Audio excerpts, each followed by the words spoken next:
Bomb ഉണ്ടാക്കിയത് CPM, bomb പൊട്ടിത്തെറിച്ച് മരിച്ചത് CPM-കാരൻ, പരിക്കേറ്റത് CPM-കാരൻ, ആശുപത്രിയിൽ കൊണ്ടുപോയത് CPM-കാര്, മരിച്ചവരുടെ ശവസംസ്കാരത്തിന് പോയത് CPM നേതാക്കൾ. പിന്നെ ഇതിന്ന് എങ്ങനെയാണ് ഒഴിഞ്ഞു മാറാൻ പറ്റുന്നത്? തെരഞ്ഞെടുപ്പ് ആയതുകൊണ്ട് പറയാണ് ഞങ്ങൾക്കൊരു ബന്ധമില്ല. 2015 ഇപ്പൊ നടന്ന സംഭവത്തിന്റെ ഒരു 5 കിലോമീറ്റർ അപ്പുറത്ത് ചെറ്റക്കണ്ടി എന്ന് പറയുന്ന സ്ഥലത്ത്, ഈസ്റ്റ് ചെറ്റക്കണ്ടിയിൽ കൊയിലൂരിൽ ഇതുപോലെ ബോംബ് പൊട്ടിത്തെറിച്ച് 2 പേരും മരിച്ചു. അന്ന് പാർട്ടി സെക്രട്ടറി കോടിയേരി ബാലകൃഷ്ണനാണ്. അന്ന് അദ്ദേഹം പറഞ്ഞില്ല, ഇത് പാർട്ടിയായിട്ട് ഒരു ബന്ധമില്ല എന്ന് പറഞ്ഞു, ഒരു ബന്ധം ഇവർക്കില്ല എന്ന് പറഞ്ഞു.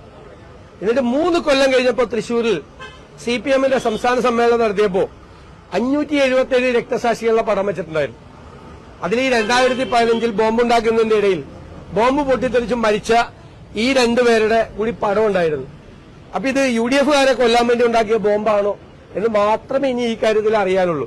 മുഖ്യമന്ത്രി ആഭ്യന്തര വകുപ്പിന്റെ ചുമതലയിൽ ഇരുന്നുകൊണ്ട് ഇതുപോലത്തെ വൃത്തികേടുകളെ തോന്നിയ